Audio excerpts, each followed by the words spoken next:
up, guys? Welcome to the Score eSports podcast. As per usual, I am your host, Colin McNeil. I am joined by Josh Burry. Hello. Daniel Rosen. Hi. And we're here talking about what else, guys? League of Legends. Because we're on a crusade here at the Score eSports podcast. We're on a crusade to get every single one of the 10 2018 NA LCS teams, a representative from them, on this show. And we're more than halfway there at this point, guys. Wow. I honestly, when you said we're doing this, I was like, I don't know. Are we going to be able to do this? Like, everybody's obviously very busy, but we're close. We're getting close. We're closing in on it, man. There's just, there's a couple people who've been dodging, and we're just going to get them in the hot seat, and they're going to answer some tough and some not so tough questions. And for that, today, we've actually got the GM of Echo Fox, which is, of course, one of those 10 teams that made it into the 2018 NA LCS. He is Jake Fyfe, and he's going to be on in just a moment. Before we do get to talking, I want to tell you about a new thing we've got going here on the Score eSports. If you play League of Legends, which listening to this podcast, I'm assuming you do, you probably want to get better at it. We've got a tool just for you.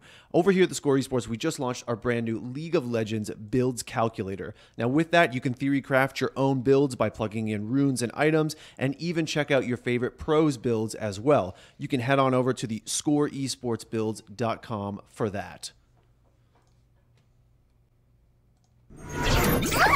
It's time to make building your champions easier. Introducing the Score eSports' new Builds Calculator, which allows you to plug in items and runes to figure out which build gives you the best stats. The new Builds page also gathers information on what the top players and your favorite pros are building, so you'll be able to try them out yourself. Take control of your champion and try out the new feature on the Score eSports' Builds website by clicking on the link in the description below.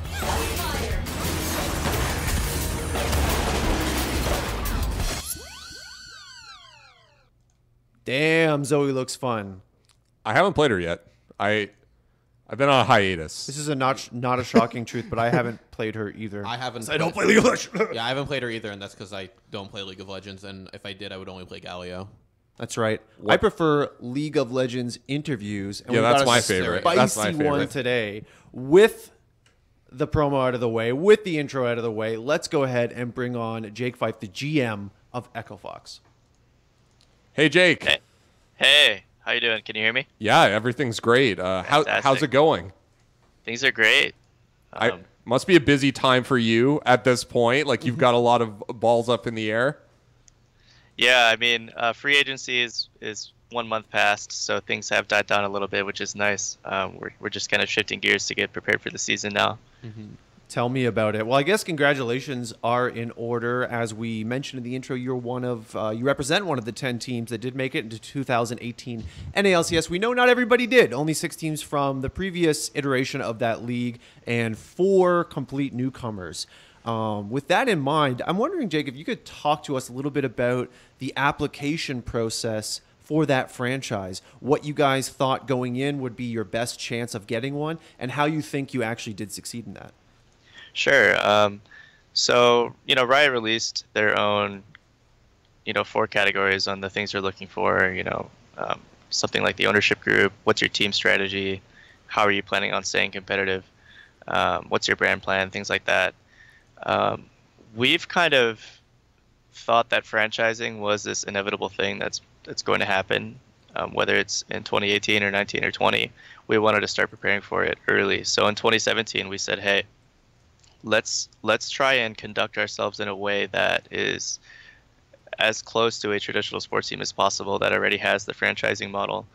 So we kind of moved towards this 10-man system. We stopped scrimming these other teams because, in basketball, you don't scrim who you're going to compete against in 2 weeks. So we tried representing, we got a training facility. We separated work and play. So players love that. We started taking mental and physical health seriously. We started doing all these things to show Riot, hey, we are serious. We can function as a franchise model like they do in traditional sports. So I think Riot looked at a little bit of everything. And so we've been preparing for this for a long time. So just to be clear, you're still not scrimming anybody? No. So I mean, we learned a lot from 2017, right? We're not gonna keep doing something that we didn't think is the best way to compete, right? Moving forward to 2018, I don't think esports is ready for these untethered teams to scrim completely autonomously. Maybe in the future, when there's enough North American talent where you can create real internal structure that works.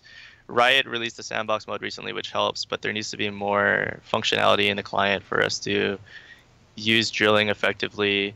It'd be awesome if they had that feature like they do in Dota, where you can kind of rewind games. You can jump right into a game when you download a VOD or a replay file and keep practicing that same thing over and over again. But it's not there yet, so that might be something we'll reconsider in the future. But we definitely want to scrim other teams next year and stay competitive, keep up to date with strategy, especially with this Rune and Mastery rehaul. That it's going to be an interesting first couple of weeks.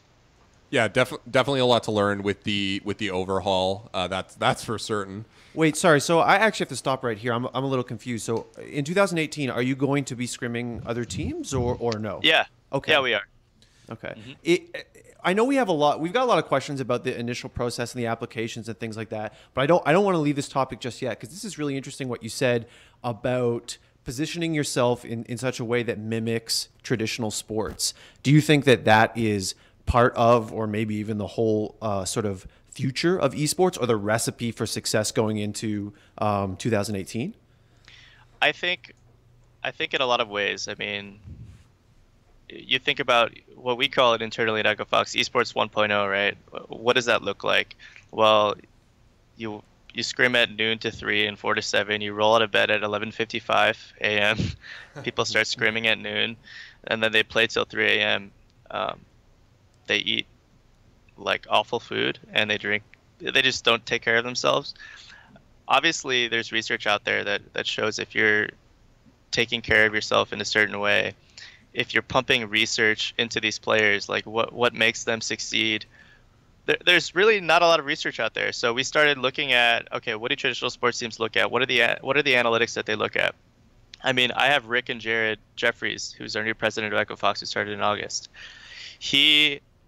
Both of them have kind of shown me, how far behind esports is in a lot of ways, and how we can easily get there in time. Like, they showed me this client where you can type in a player's height, their weight, their shot percentage, their wingspan, and their age parameters, and it pumps out 30 names, which is crazy, right? Yeah, wow. In esports, right, you have to hire analysts, do scouting, look at OPGG. There's not really robust analytics like, this player dodges 30% of the skill shots, or this player survives 70% of the times he gets ganked in mid as a mid laner. These things separate players from one another that you really you don't have yet. So I think as esports, there's more money involved, there's real investors, there's a lot of eyeballs, you're going to start seeing this transition there, and I think we'll get there. So it's interesting that you note, like, or rather, it's interesting that you note that, like, you guys talk internally about esports 1.0, because it's something that I think a lot of people mention about is how far esports has come in terms of that sort of taking care of players, analytics, but we're hearing this kind of thing from just about everybody. I think these are lessons that everybody's picked up, and maybe EchoFox was kind of early to the punch 2 years ago, but not necessarily as much anymore. So I'm wondering, what do you guys bring to the table here that is kind of new? Because this is stuff we've been hearing from other teams. Dan, are you saying that that TSM isn't staying up till 3 a.m. and drinking alien piss? Come on, come on. I mean, the biggest thing I think is the ownership, right?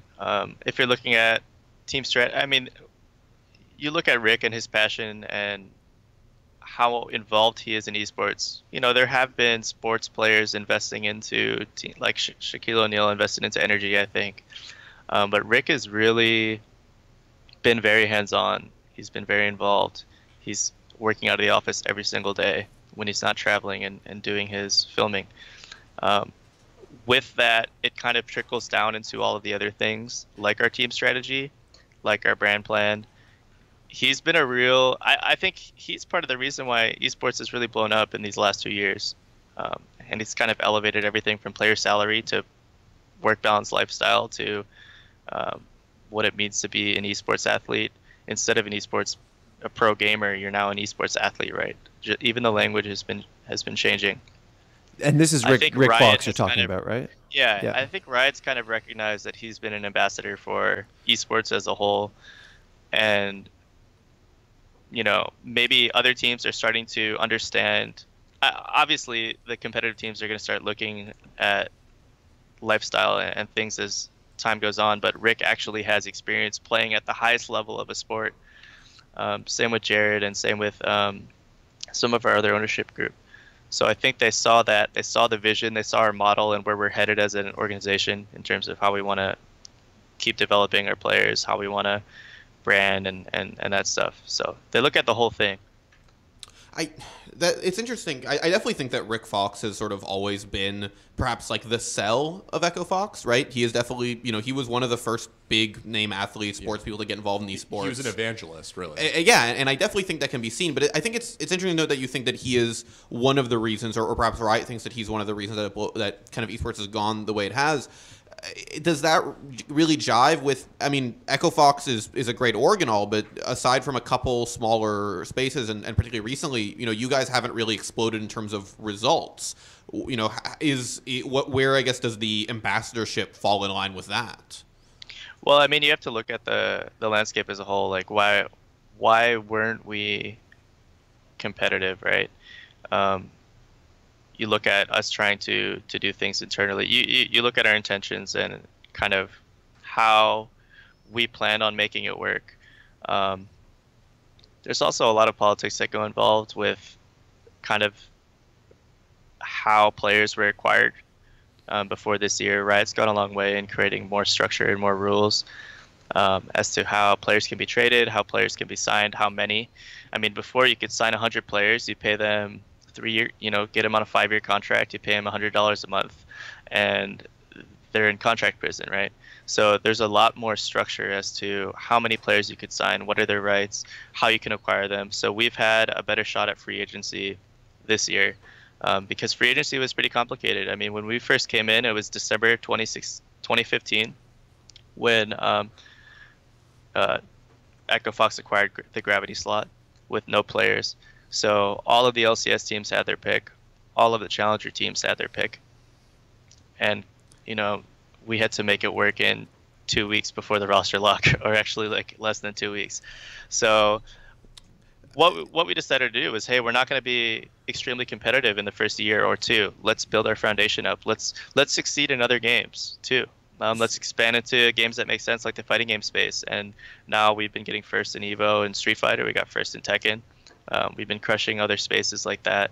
So we've really been focusing on ourselves, and we knew that once we succeed as a whole org, it's going to trickle down into League, and it's going to, we're going to get there. I think. This is something you don't often hear.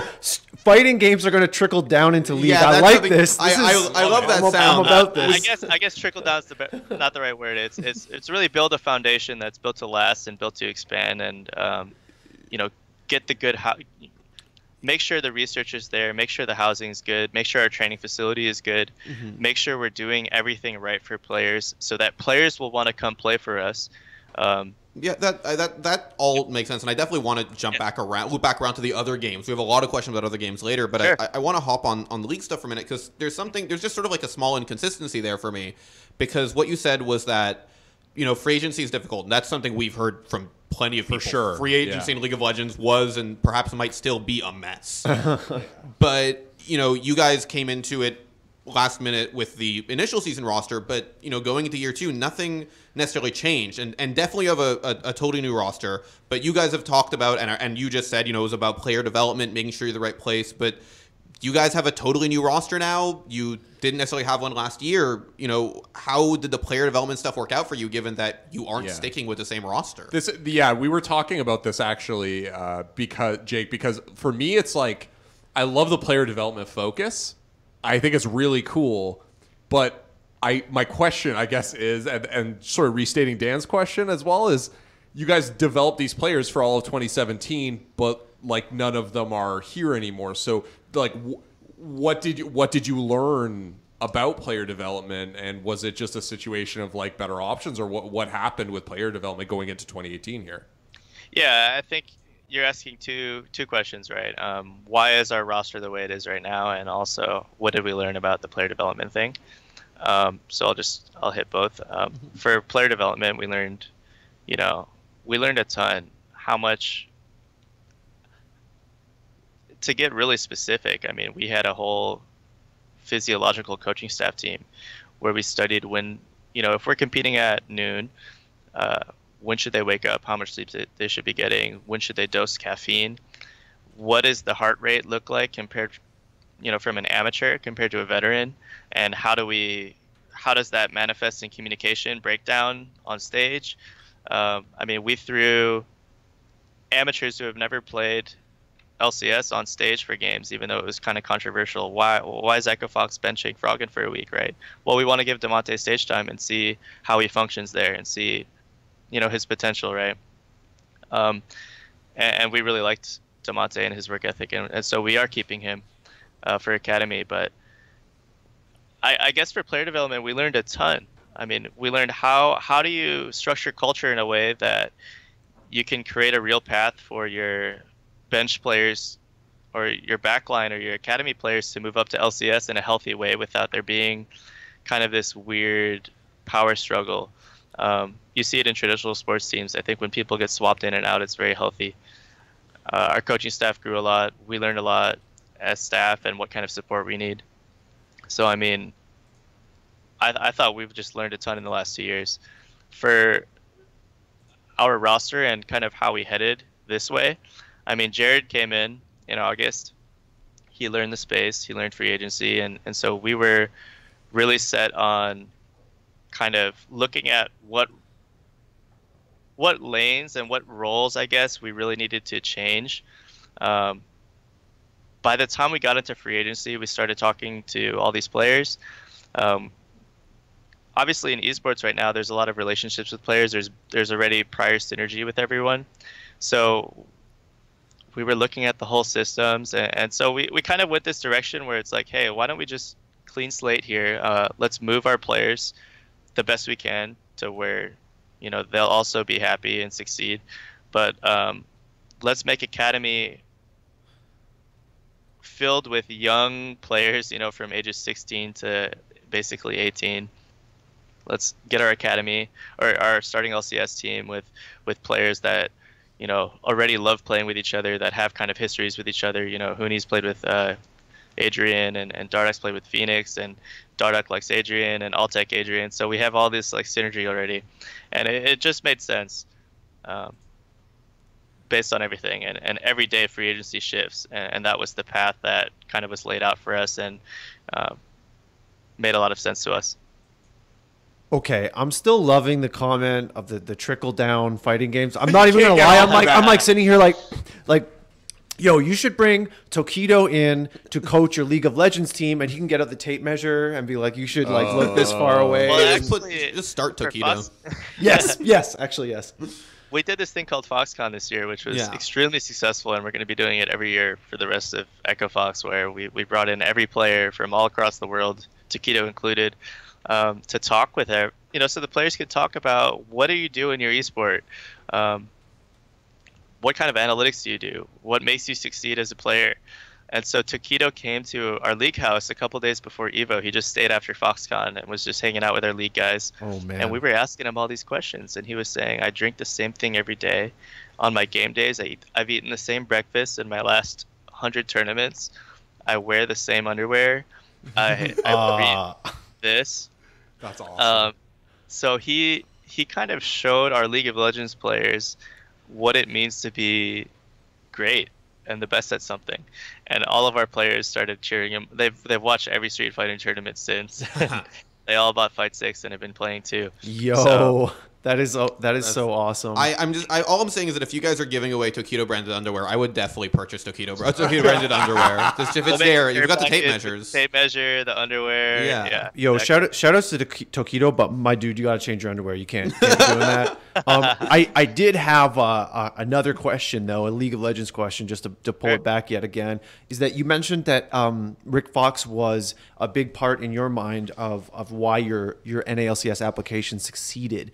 And I'm sort of thinking to myself, there are a couple other teams that had similar positions. Dignitas comes to mind. You know, they've got major sports backing, and they're doing the quote unquote serious traditional. I almost said real sports. Traditional sports stuff, right? Like regimented diet, regimented sleep schedule, et cetera, taking it very seriously. And Immortals comes to mind too as well. And I'm just wondering, since they didn't get in and you did, is there something beyond, we have Rick Fox, that got you guys in? I also wouldn't even just say that Rick Fox directly was I mean, maybe, but I wouldn't say Rick is the reason why Echo Fox got into the LCS. I think Rick pulled together the right ownership group. I think his brand vision, the way he's been going to these events and talking about, what does it mean to own an esports team and to have athletes. I think all of that is taken into account. I mean, look at Riot looks at all these things that I don't really, it's a little bit out of my scope, right? When I look at Dig and Immortals, I don't really know what their budget plan was. I don't really know how their application process was at all. I have a little bit more insight as to what we showed and what we presented, and that's all stuff it makes sense to us and we're proud of, and I'm sure we'll talk about it later when we jump into other games. But I think that you look at what Rick pulled together, and not just Rick himself. It's not like, oh, Rick loves League of Legends and he's this face everyone likes. It's, oh, Rick came from traditional sports. He built the training facility. This is what he's going to do in 2018, in 2019, in 2020. Riot looks at everything, right? I don't think it's a couple qualities. The application process was pretty in depth, I think. I didn't have full access, or I was focused on other things at that time, but they look at everything: money, logo, who's there. I had to give my resume. I had to get my coach's resumes. I had to do all this stuff handed over to them. And so Riot, I'm sure, was very thorough because the process took like three plus months, right? It definitely seemed incredibly rigorous from some of the owners and other managers that we've been talking to, like Steve Arnsit from Liquid, and Seb Park from Clutch Gaming, and Nate Shot, all those guys. It seemed like honestly a bit of an inquisition, which is it's going to be when you're breaking ground on the first, I don't want to say one of two of the first fully franchised leagues in esports. You mentioned talking about other games. We're definitely not done with League of Legends, but I want to jump in really quickly and ask you if you can give me anything about what's going on with Echo Fox CS:GO, because that's been in a holding pattern for quite some time now. It's CS:GO specifically is out of my scope, but I mean, all I know is... So you have no scope, is what you're saying. Oh, no scope. Like CS:GO jokes! That was a joke. I got you. Sorry. He was like, are these guys like flaming me? You looked so dejected, Jake. I was just confused, but I got you now. My bad. It sucks because Scout, I think the recoil is off now when you no scope, which I used to love no scoping Scout. Anyway, I know that the ownership they come to me for kind of thoughts on what games we should head to next and why. For CS:GO in specific, I don't think it makes sense for them to get into it right now. It's kind of like the Dota model, right? There's a couple big majors, so it's hard to structure and they're always traveling. Like, do we get a house? Do we get all these things? I know that they're taking CS:GO seriously starting next year. I don't know when, why, or how, and in what capacity. Indeed. but I'm pretty sure CSGO's always been on our radar. I mean, that was the second game we got into before we kind of pulled back a little bit and said, well, wow, we should focus on League because this is such a huge thing on itself. Maybe we shouldn't expand so quickly.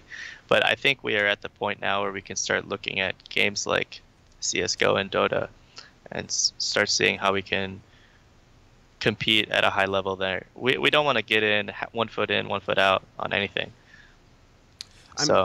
Yeah, I'm interested. Just while we're jumping into the other games, you said I guess the way I'm seeing it now that there's sort of like almost like 3 periods of Echo Fox, and we've got the just League of Legends, and then all right, we're gonna expand into the other big games, and then okay, pull back on that just League of Legends again, and now League of Legends and other smaller games. So where does you guys went, like we already talked about, went super hard on fighting games this year, which made me personally happy as a big fighting game guy. But why did say something like Street Fighter, Mortal Kombat, and Smash Bros. Make more sense than CSGO?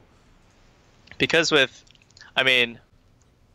for fighting games, the overhead cost is extremely low logistically. I mean, you have to pay for you support these guys, you give them travel, and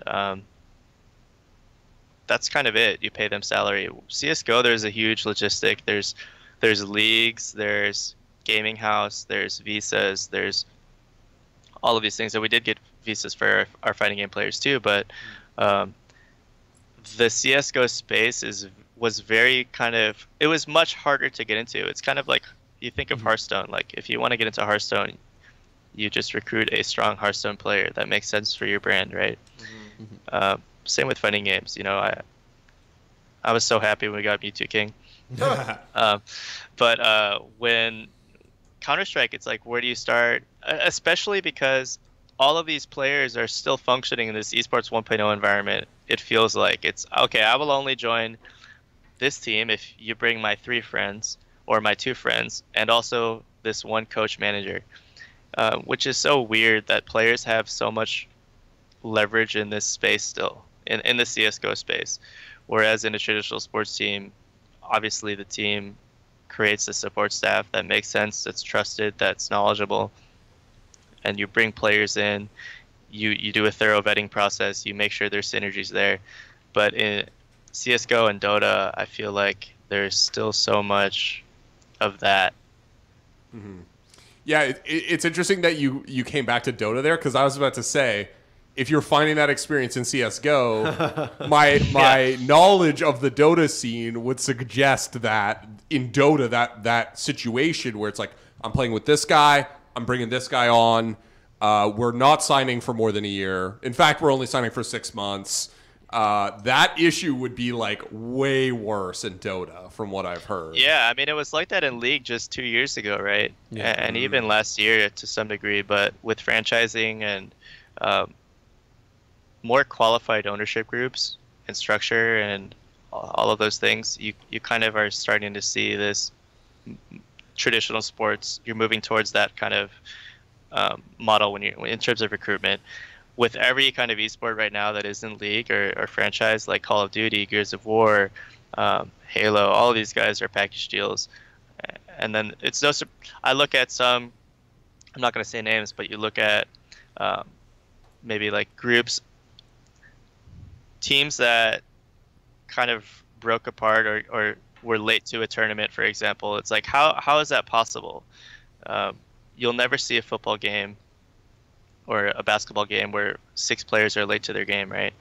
It's because the leadership group that was hired with these players are kind of friends with them, I think, and they're not qualified people, I think. That's an interesting perspective for sure, and I think I think it's interesting that you bring up that this franchising allows these organizations to have more top-down control because they're built into the ecosystem instead of being like a mercenary company that hires people to do something for a short period of time potentially, and the people working for them don't have any long-term interest in like remaining with them. I'm curious though, because something that like going on franchising, right? Something that Riot and Blizzard talk about the Overwatch League, like something we've been seeing in both franchises. Also, apropos of nothing, Daniel, shout outs to 100 Thieves, and that's all I'm going to say. Wow. Wow. Well, since we're talking about unnamed situations. Sorry, it took me way off my train of thought. Yeah, I'm good at derailing people. I'm hard. very I got good derailed at that. hard. I was going to ask, we hear a lot of talk from these franchises about empowering players. And what it sounds like to me is that before we have players with a lot of power and leverage and teams without it, whereas we were hearing from players and from organizations that the opposite was the case. So I guess where do you stand on this? What was it that players had more power than was necessarily out there? Or is it a different kind of power that's changing hands here? Yeah, I would say it's a different kind of power. I wouldn't say it's like, oh, teams are now all powerful now that can take advantage of players. I think players are starting to realize that it's a two-way street. What are their goals, right? A player, when you ask a pro league player, what are your goals? What are you trying to do in your career? Most of them are going to say, I want to win, right? So this mercenary, I'm going to sign for 6 months. I'm not going to commit to a team or my teammates for any amount of real time that's necessary for you to compete at a world's level, is actually working against their goal. So I think players are starting to wake up and they're starting to be open-minded as to, okay, maybe these professional NBA players for 20 plus years or these extremely successful businessmen know what they're talking about. And these qualified coaches that are finally coming in instead of just, hey, he's my friend that is high on the ladder, he should be our coach. Once these people start coming in, it's not like teams are getting more power. It's like players and teams are starting to get on the same page. I think that's actually a really good point, and that's sort of how I personally view it, is that the players have more of a guarantee that the team itself is now in it for the long haul as well. I mean, we've seen in Dota, hey, let's sign a team for the International. Okay, the International's over. We're done with that team. They're done with us. And that was like a nice 6-month or 4-month arrangement or whatever. So, yeah, I actually agree with that. I think, now players can see the value of an extended arrangement. And that means that the influence allowed to organizations is sort of more accepted. But I want to go back to something you said about winning. Now, obviously players want to win. Winning! And obviously organizations want to win. So... Tiger blood, alien piss. Colin, do you have an alien piss sponsorship we don't know about? You're not allowed to do this. Can I have one? You heard it here first, alien piss. Get at Colin. Yeah, get at me. Yeah, maybe Speaking of maybe not. other hosts. Yeah, wow, damn. Yeah. But yeah, so what I was trying to say was, obviously Echo Fox wants to win, and that's a goal that you have for this season. So I'm not even going to, because if you were we don't want to win, that would be insane, and I honestly don't think you're going to say that to me. But please say that. What I want to know is, beyond winning, what are your goals for 2018? Because obviously everyone wants to win, and I don't even think you're allowed to say we don't want to win, because you're allowed, and you can totally say it right now. I don't think Riot will let you, because you have to attempt to field a winning team. So if you're we don't care if we win, I don't know. Riot might send you a nasty email. I don't know. I'm not saying they would, but it could happen. So what are your goals in 2018 besides winning, Jake? Besides winning, the main thing is now that we're franchised, and now that players are finally committing to orgs, and inversely, orgs can really commit to these players. It's what Rick always says. It's as long as you're coming here and improving every single day, then it sounds cheesy. If you're improving every single day, then the wins will come. It's not like we're chasing the wins. We're chasing improvement, and then the success follows. He always says that.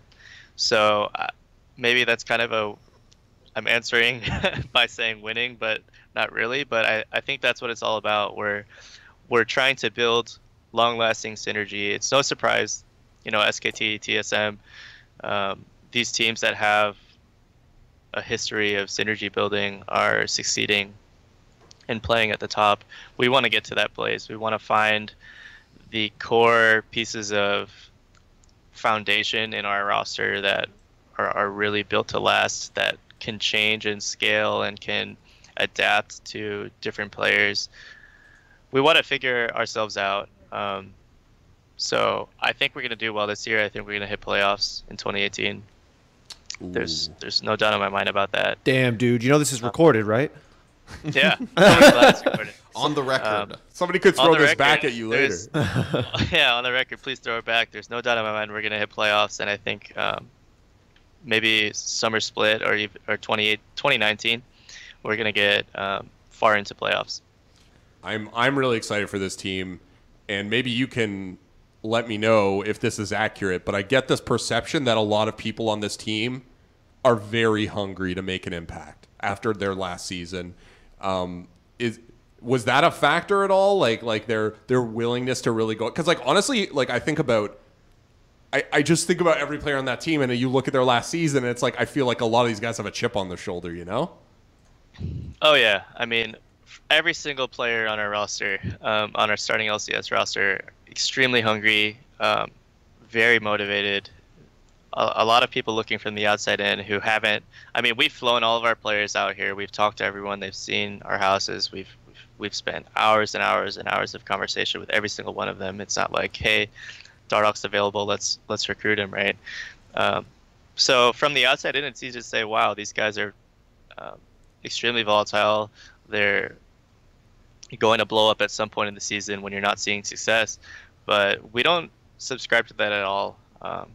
We believe in kind of players. We actually believe that players can grow and change their mindset over time. Sometimes it requires kind of that dip before you really hit your peak. And I think all of our players kind of hit that. You know, Phoenix with Challenger, Huni with SKT, not getting, you know, I guess Huni's a little bit different, but Dardoch and Altec Adrian, they didn't get to, none of the players got to where they wanted to get. And they're all coming to Echo Fox, like you said, to kind of change their perception on them that they might have got from previous years. Maybe find some redemption. Maybe redemption. That's perfect. Yeah, exactly. It's interesting. Josh is writing the script already. That was a storyline in my head already, though. Yeah, right? It's like totally. It's like an Inglorious Bastards type thing, right? Where you got all these guys, and there's just like, let's do it, you know? Mm-hmm. Yeah. I have kind of like my mind is still on CS:GO. It's just not. That's where Colin. Not surprising. It's kind of where I CS:GO. live. Sure. And I have kind of a two-pronged question for you. Sure. Number one, are you able to clarify, if possible, the status of Freakazoid? I know kind of on paper he's been on the non-existent roster and he's been streaming wearing Echo Fox stuff. Is that still the case, or? I can't comment for sure, but from my understanding, he still is. Okay. There was a report just recently published, and by recently I mean about 10 minutes ago as of this recording, that stated that allegedly Echo Fox is looking to sign the team that he is currently a part of, which is titled Swole Patrol. Yeah, the Swole Patrol. You know those guys. They're hopped up on alien piss, and you know they're. Anyways, now the report that I just read, which was from independent journalist Jarek Lewis, also known as DK, said that they might be in an academy team. I don't know if you're in a position to comment on that at all. No, I'm not. I've been so focused on League of Legends. I've let some other people in ownership just take care of Counter-Strike completely. That's fair. I guess it's we'll have to wait and see on the future of Echo Fox CS:GO. Yeah. But you did say it wasn't dead. It's coming back, maybe. So, which is nice to hear, especially since we just had our very last podcast, our most recent podcast was Nick Allen from CLG, and they of course just exited Counter-Strike, which you never want to see, right? And they did it in a way that in a different way than Echo Fox, you know, whereas Echo Fox is sort of like, I described it as a holding pattern. I feel like it's in a frozen state, whereas CLG was just like, you know what, we're gone. We're actually done. Yeah, I mean, the way we view games in general, it's like if we can't ignore the success and the pull that Counter-Strike has as a game, right? So we're not going to ever burn that bridge, but it didn't make sense for us to be in it before, and maybe that will change. I think that will change in the future, especially where we're at now as an org. So it's never like, I hope it's never like a burn bridge for us. If a game is on an upward trend and we believe in its success and its there's buy-in, then we will always be interested in that game. We might not be in it, but we'll always be watching it closely. I'm curious about something else that is a little bit opaque, but hopefully you'll be able to comment on this because it's a little bit less alleged. You guys made a really big deal about your partnership with the New York Yankees a couple months back, and I'm wondering, could you elaborate on that a little for us? Because there hasn't been a lot of explanation of what that looks like, what that means for Echo Fox. Yeah, I don't know too much yet. I mean, it kind of just happened in the last 2 months, I would say, but all I know is they're coming in, they're bringing in a lot of support in ways that hasn't manifested at the ground level yet, where I mostly reside in. Mm-hmm. So I expect there to be, I've heard rumblings of cool collabs, maybe a pinstripe jersey, maybe some cool things like that. All I know is they're supporting the ownership group in ways that I don't see yet, but I know it's there. So then maybe I should take it from this angle, because something that you said you guys are hoping to, improve every day.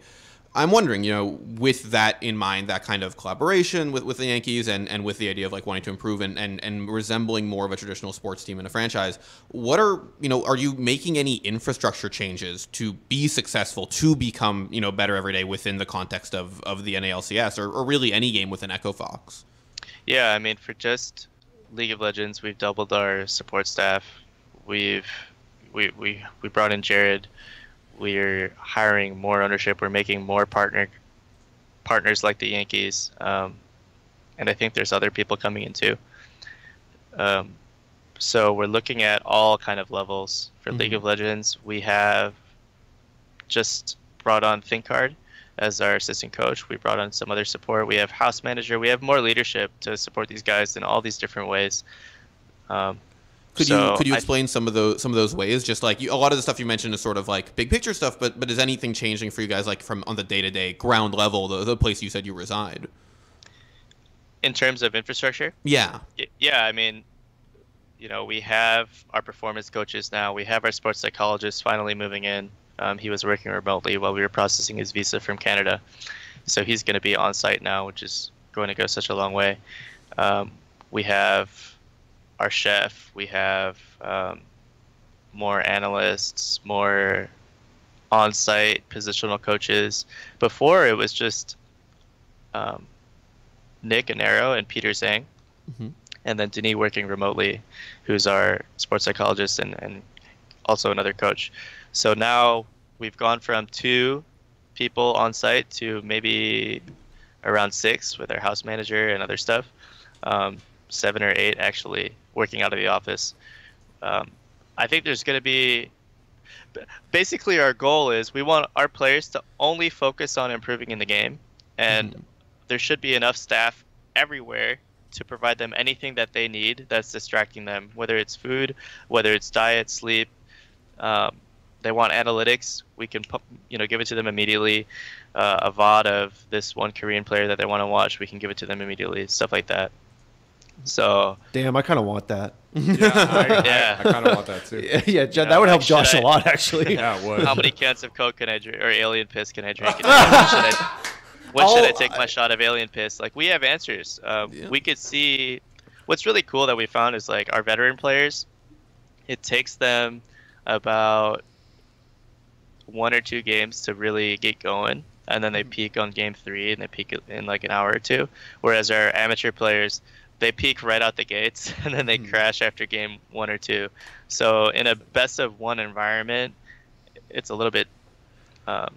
We learn a lot about how to field these guys, when to drink their alien piss, when to warm up, when to wake up, sleep, everything like that. Jake, if you do ever need more qualitative data on the consumption of alien piss, I will be happy to help you pro bono. I swear to God, I don't work for alien piss. You guys both know it's a vape liquid, not an actual drink, right? I'm barely aware of that. It was just a meme from, oh goodness, it was Midas Mode. Midas Mode. Shout outs to Slacks, our friends for Action Slacks. Jake, I don't like that you're indulging his alien piss.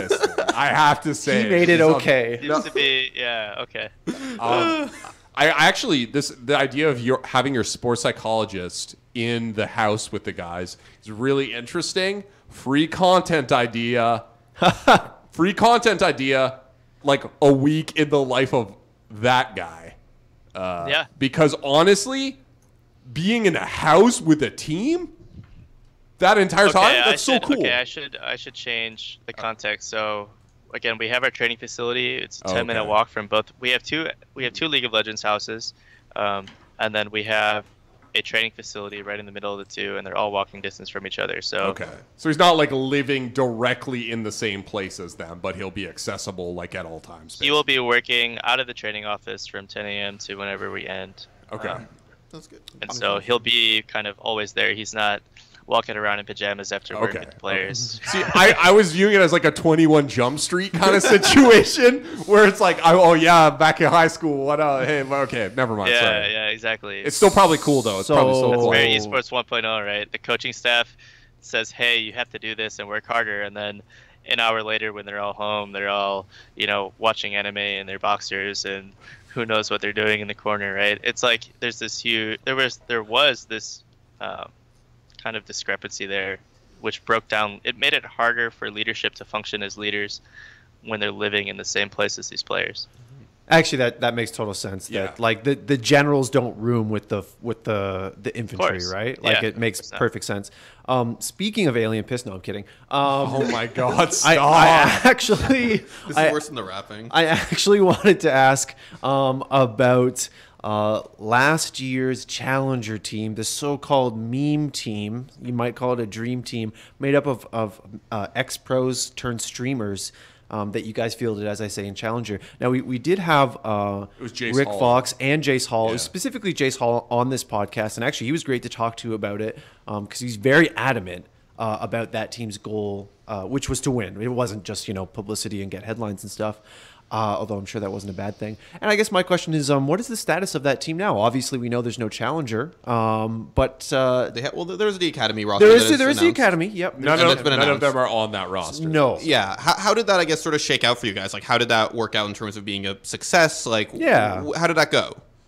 I think it was successful for us in a lot of different ways. Maybe not the ways that we wanted, which was we wanted to create this story where, hey, these veterans would come in from all these different types of teams and then succeed in Challenger. But it kind of taught us, wow, these Challenger players are actually really good.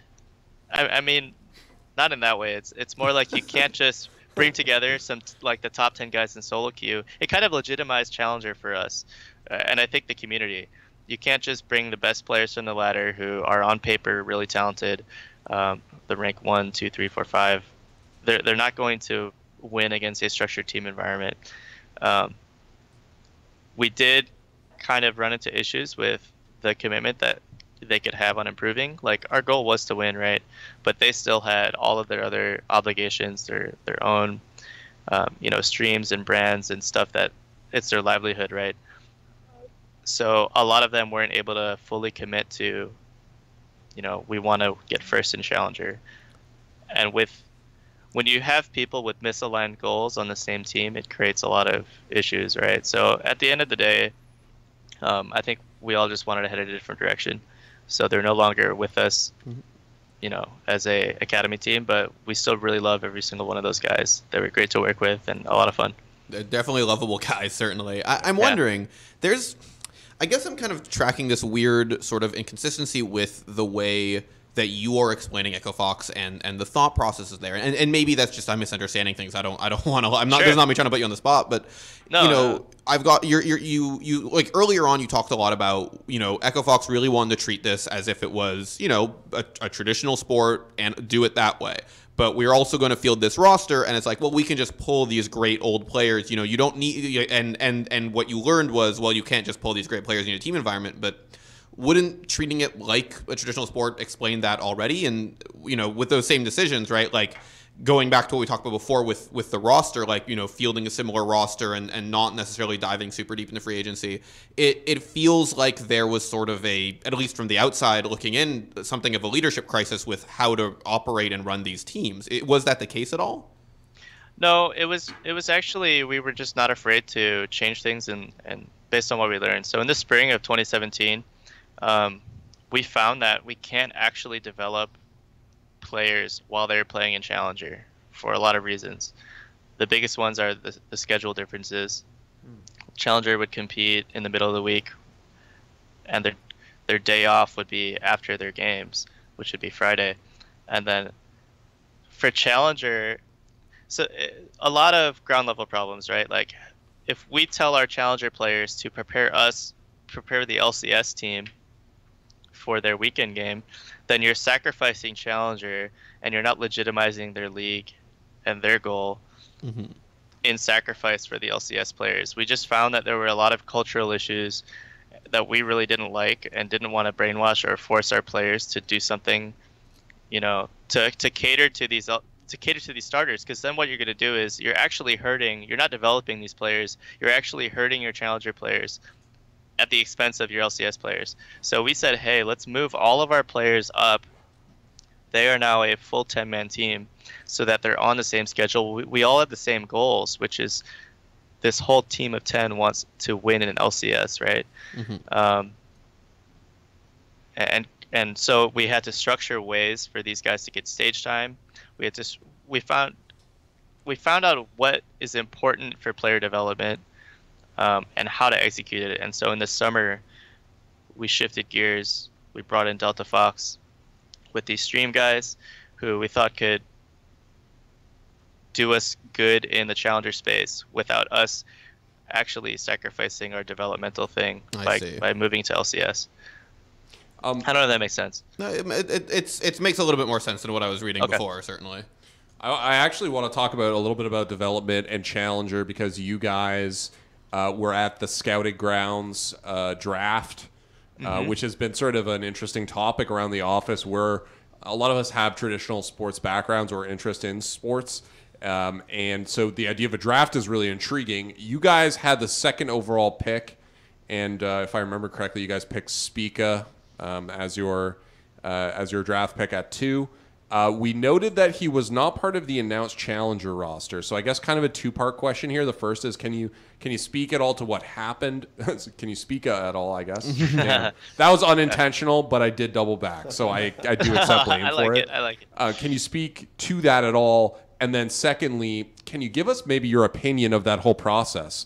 Obviously, we saw some teams go really hard. Like we saw Cloud9, it was, I think, right? Bought extra spots. So first of all, can you talk about Spica? Secondly, how did you feel about the whole thing? Do you think it needs to be expanded? Are there any changes you might make? Yeah. So with Spica, it went great. I mean, we interviewed every single player that was there. He stood out to us the most. The logistics with him is that he's 16. We asked him what's important to him. We asked questions like, would you quit high school immediately and finish that remotely while you would move here? And he said, no. I mean, school's important to me. Finishing high school is important. I wouldn't be done until July 2019. And so we figured out ways, and we're still working out the kinks, but there's an active conversation with him to see how we can support him while he's in school. In our head, the model is, we support him a little bit financially. We bring him under the Echo Fox brand umbrella. When he's on breaks, whether it's winter break, summer, whatever, he can come out here, come to all of our LCS games. He can be thrown into some scrims. He can see what it's like to be a player, live at the house, be with coaching staff. And then after he's in school, finishes school in July of 2019, a contract could trigger in some way where, he would be an academy player, for example, or a player in LCS as a sub or something in some capacity. So I don't think that door has closed yet, even though we haven't announced him as a starter for academy. And I don't even think, actually, I think you can have 16-year-olds in academy, maybe. I forget, but I do know that 17 was the cutoff. Oh, no, it was 16 for Challenger. That's right. Yeah, So Scouting Grounds as a whole, I think it was fantastic, except for a couple things. I thought the good things about Scouting Grounds was that, the interview process was awesome. Talking to these players for 10 minutes.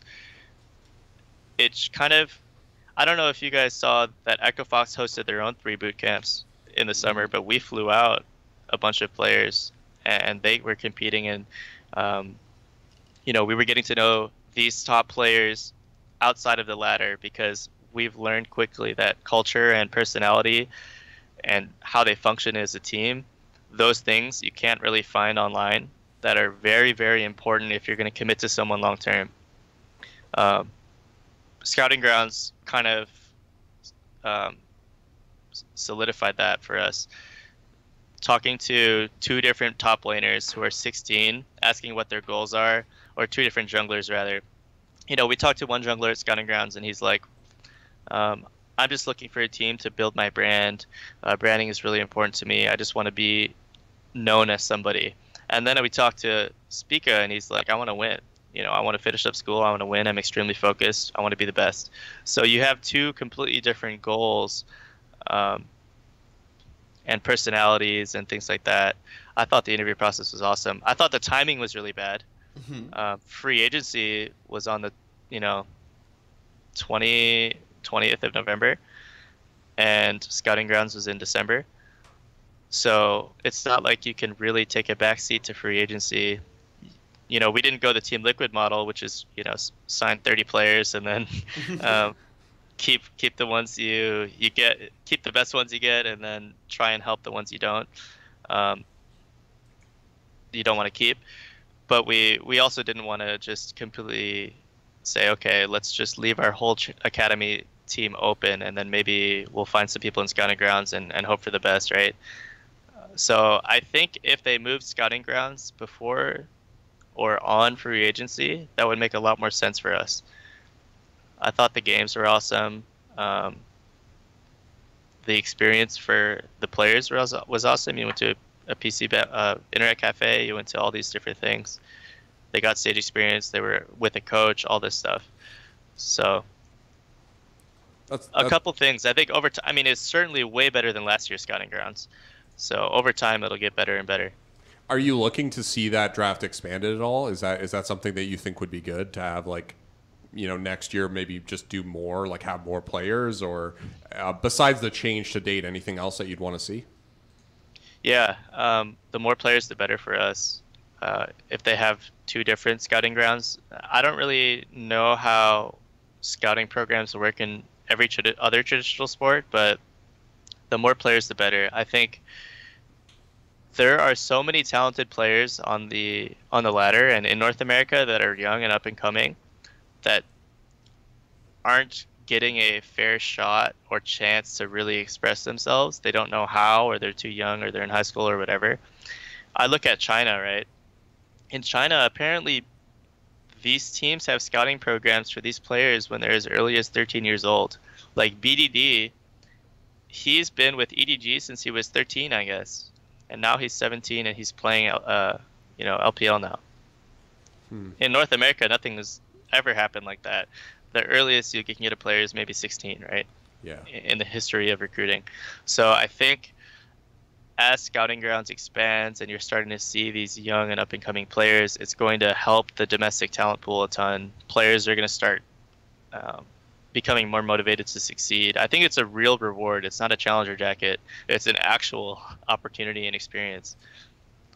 That's really cool. I mean, I'm a huge fan of drafting, scouting, creating dynasties in sports, and there's nothing more exciting when that new prospect, hits the court for the first time or laces up for the first time.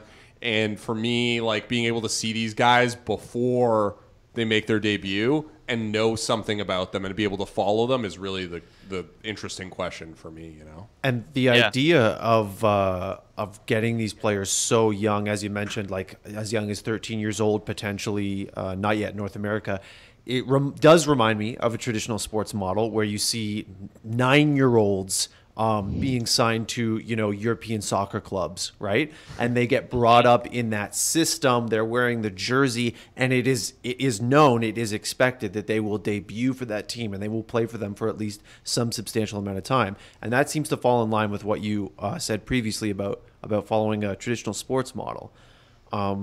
As we do begin to wind down, we're not quite done yet. I just wanted to ask you, Jake, for 2018, we've talked about the initial goals, winning, making playoffs, player development, but I want to know, best case scenario, how does 2018 play out for Echo Fox?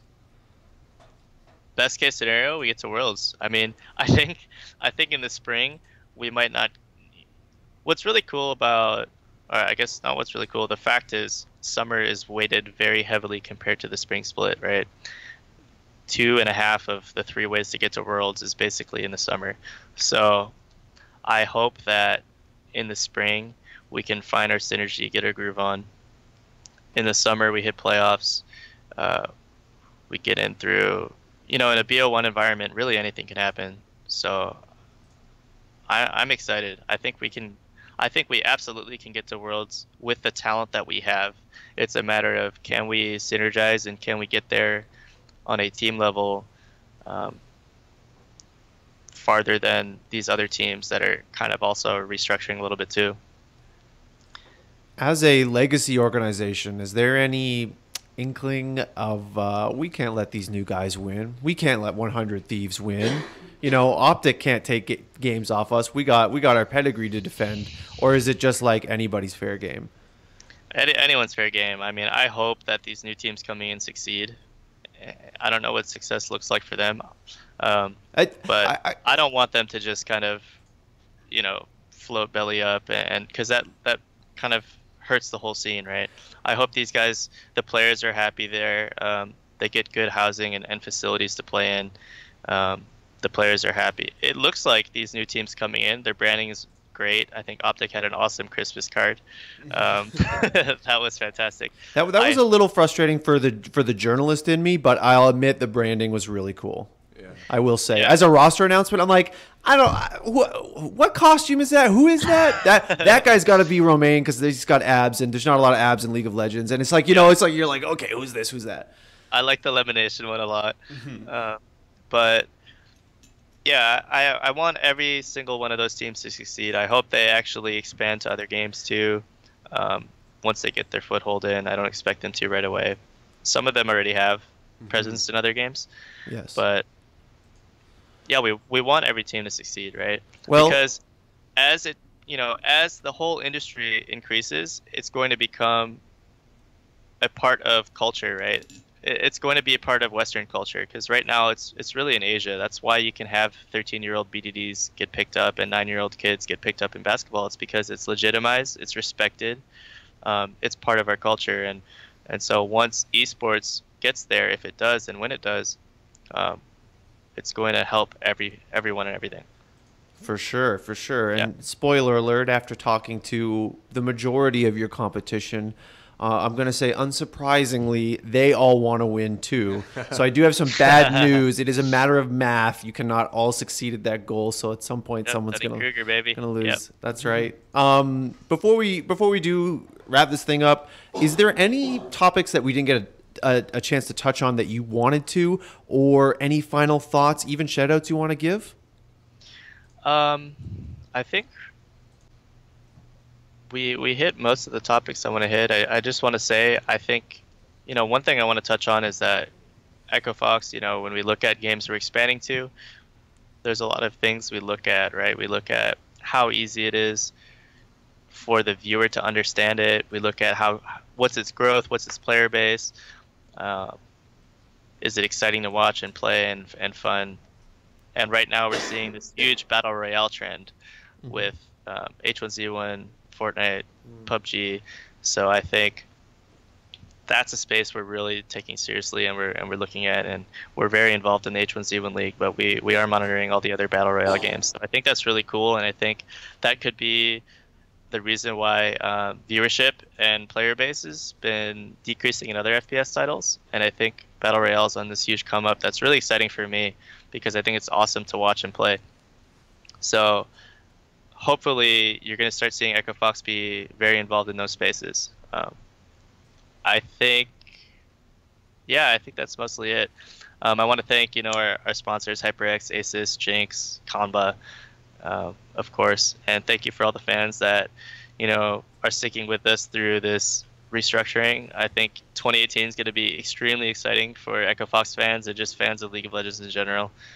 We say that every year, but again, this year is another year that's kind of crazy and nuts with all this talent. It'll be really fun. Well, I think we're all looking forward to it, and we do wish Echo Fox and all of the teams the best of luck and all the success out and in game. Jake, it's been a real pleasure talking to you. Thank you so much for making time for the Score Esports podcast. Yeah, thanks for having me, guys. All right, thank you very much. Have a great day. With that, we will say goodbye until next time, and we'll hope to see you soon. All right. Cool. So maybe Rainbow Six. That's what you got. That's what you got. 3 in a row. He said that Three the in Battle a row. Royale games were pulling viewers and competitors away from other FPSs. So I think Rainbow Six has a worse chance. No, I think according to Jake. I think Rainbow Six is really good. Yeah, I know And you do. I think that's the alien piss talking. We can all agree there's only one person that Echo Fox needs to sign at this point, and it's our good friend Lonely Mago 2D God. Is he lonely now? I mean, Like, he hasn't had unsponsored? a sponsor since Mad Cats, and Mad Cats dropped him, Daigo, and Tokido. Daigo is living the sponsor life. Tokido is out in Echo Fox, and Mago's coaching him to beat Punk at Evo. I mean, And he's sitting there lonely wearing his nice sweaters. at some point, it's just like, what is the point? Because Echo Fox just has everybody good. It's just like more good, More good. okay, Mago. Sure. I think they got the FGC on lock. I'm not upset about that. I am. Just, I am upset. I'm just asking. No, for I know. them to deify the 2D God. I just want CS:GO back. That's what I want. That's fair. Just want it back. Do you think that's going to be come back. potentially be like a trend? Like What do you mean? You seen- mean we've leaving seen- and coming in, or We've seen a few orgs I think we've sort of discussed that as to this, that NACS is increasingly not a thing you want to be involved in from a monetary perspective. There are very few teams that win in NA and fewer NA teams that win internationally. In fact, there's basically only 2 right now. Yeah. NA's a difficult region. It's without knowing the specifics of the economics, it's hard to say. I mean, if there was no incentive, if it was completely There's no real big like franchise league to take part in, right? Like you can play an EPL, but Yeah. you don't get much for playing an EPL. Well, there's a lot of opportunities for competitive. I mean, Yeah. CS:GO is actually It's about- oversaturated. it's about they play compet- too much. It's about competitions you can win, though, is the problem. Yeah, people for are sure. watching. There's a finite amount of god tier CS players in the world. A lot of Yeah. them are across the pond, but I don't think we should give up hope yet. I mean, if what the adage is correct, then we need some better in-game leaders 100%. in NA, and we need more structured teams, more of what Jake was talking about. Absolutely, that might be the answer. It's hard to say. Hope springs eternal. It does. Counterpoint, what if we just put a bunch of AIM stars on the same team? There's already a team called Counterpoint. Cloud9. What if they all drank so, alien piss? Yeah. That's not a counterpoint at all. That's like a key part of their aiming. No, they all drink alien piss. They get great at aiming. They beat FaZe and SK. Wow. You just completely wrote my major predictions. Thanks. That's No really- problem. We're that's- here for you, Colin. That's a cool fanfic. Cloud9 wins with alien piss. Wrap Score it up. Esports podcast brought to you by Alien Piss. Right. No, it's not. No, it's not. It's actually 100% not. My boss is going to be mad when he sees this because it is not. Wow, nice Getting job, Dan. $0 from them. But if you want to give us dollars, If you do, we're here. Colin, take us out of this hot room. We're all getting tired. And Yeah, it's really hot in this room. With that said, guys, really enjoyed talking to Jake from Echo Fox. I think that was team number 6. I say this at the end. Oh, 6, yeah. Yeah, at Six. the end Four of all left. the shows. We're Four left, baby. We're going for 4. TSM, you answer my emails. Answer them. Oh, shit. I'm calling you out, Reggie. With that, let's end this clown fiesta. This has been the Score Esports podcast. Thank you so much for listening. If you're still with us, God bless you. For Daniel Rosen, Hello. For Josh Burry, this has been Colin McNeil saying until next time, GG.